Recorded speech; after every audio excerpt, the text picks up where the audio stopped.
அன்பு நண்பர்களே, ஒரு சிறப்பு மிக்க ஒரு பிரசித்தி பெற்ற ஒரு இடத்துக்கு தான் போயிட்டுருக்கோம். வாங்க போயிட்டு பார்ப்போம். அந்த வழியா தான் போயிட்டுருக்கோம். இப்போ ரொம்ப கிட்ட கிட்ட போக உங்களுக்கே புரியும் எந்த இடம் போகிறோம்னு சொல்லி பார்ப்பீங்க மக்களே. வாங்க அந்த காட்சியை தான் பார்த்துட்ருக்கோம் இப்போது. சரிங்களா? இந்த போர்டில் தெரிஞ்சு பார்த்தீங்களா, மகாதேவன் மலை, அங்கே தான் போக போகிறோம். இன்னும் 1.5 கிலோமீட்டர் இருக்குது. அங்கே தான் போயிட்டுருக்கோம், பயணிச்சிட்ருக்கோம். உங்களுக்கே புரியும். தெரியாதவங்க கண்டிப்பாக பார்த்து தெரிஞ்சுங்க. பரவாயில்ல, ஒன்றும் தப்பு இல்லை. எல்லாம் பார்த்துருப்பீங்க, சுற்று வட்டாரத்தில் இருக்கீங்க, எல்லாமே பார்த்துருப்பீங்க. அந்த ஊர் வந்தாச்சுங்க. இப்போ அங்கே தான் போயிட்டுருக்கோம். சரிங்களா? வாங்க அப்படியே பயணிப்போம். வாங்க மக்களே, நம்ம கூட அப்படியே ஒரு பயணத்தை தொடருவோம். வாங்க. கிட்டத்தட்ட அந்த மகாதேவன் மலை கிட்டத்தட்ட நெருங்கிட்டோம். பார்த்தீங்களா, தெரிஞ்சு பார்த்தீங்களா மேலே, அங்கே தாங்க நம்ம போக போகிறோம். இப்போ புரியுதுங்களா எங்கே வந்திருக்கேன்னு? இங்கே தான் வந்திருக்கேன் நம்ம. சரிங்களா?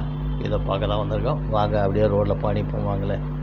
சரிங்களா மக்களே, அந்த காட்சி தான் பார்த்துட்ருக்கீங்க. இப்போ கிட்ட போயிட்டுருக்கோம். நம்ம மலை மேலே இருக்கக்கூடிய மகாதேவன் மலையை தான் பார்க்க போய்கிட்டுருக்கோம்.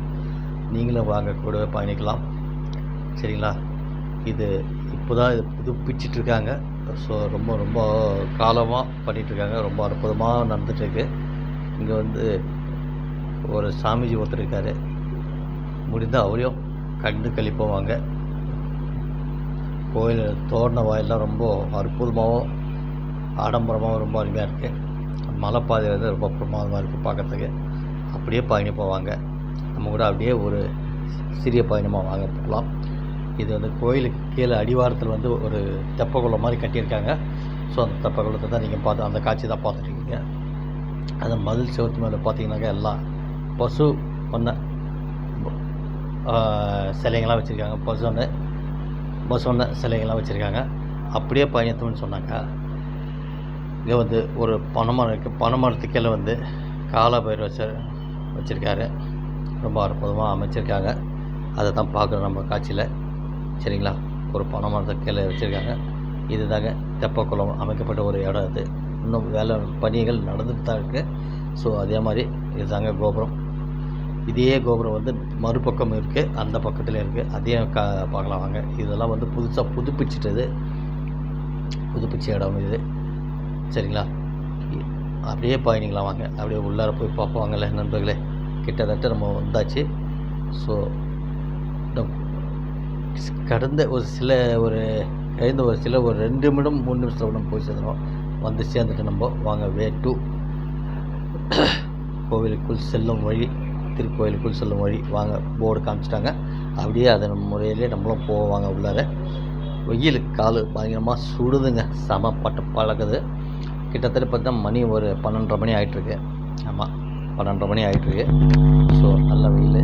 அந்த கோபுரத்தை தான் நம்மளும் கிட்ட வந்து பார்த்துட்ருக்கோம். வே டூ டெம்பிள் 2 விநாயகர்கள் வச்சுருக்காங்க. திருக்கோயிலுக்கு செல்லும் வழி. சரி வாங்க, நம்மளும் பயணிப்போம். ரொம்ப பிரமாதமாக பணி நடந்துகிட்ருக்குது. ரொம்ப அற்புதமான ஒரு அமைப்பில் அமைஞ்சிருக்கு இந்த இடம். ஒரு ஓம் நமச்சிவாயா, ஒரு அற்புதமான ஒரு இடத்தை தான் வந்திருக்கோம். வாங்க அப்படியே பார்க்க போவாங்க. இப்போ நம்ம வந்த பாதை பார்த்திங்களா, கீழே பார்த்திங்களா ரோடு, ஜூம் பண்ணி காட்ட பாருங்க. அதுதாங்க நம்ம வந்த பாதை. தெரியுதுங்களா?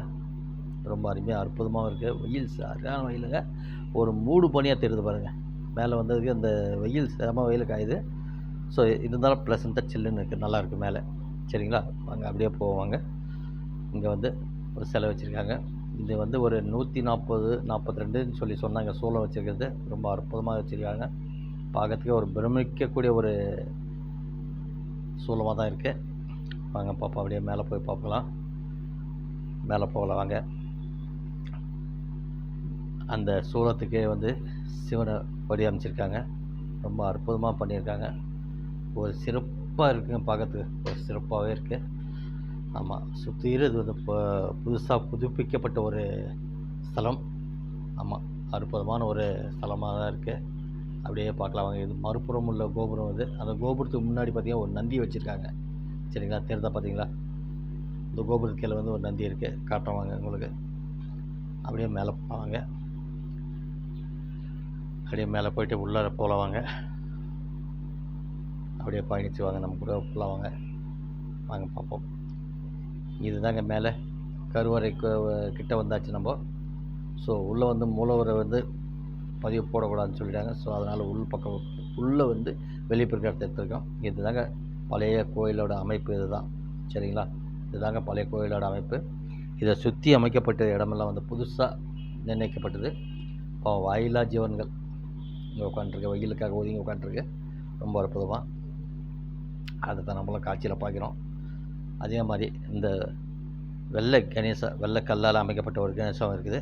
கண்டிப்பாக அதுவும் உங்களுக்கு பாருங்கள், உங்கள் பார்வைக்கு வைக்கிறேன். அதையும் பதிவில் வைக்கிறேன், அதையும் வந்து பதிவு வச்சுருக்கேன். அப்படியே நம்ம பதிவு பிடித்த லைக் பண்ணுங்கள், கமெண்ட் பண்ணுங்கள். மீண்டும் அடுத்த பதிவு சந்திக்கலாம்.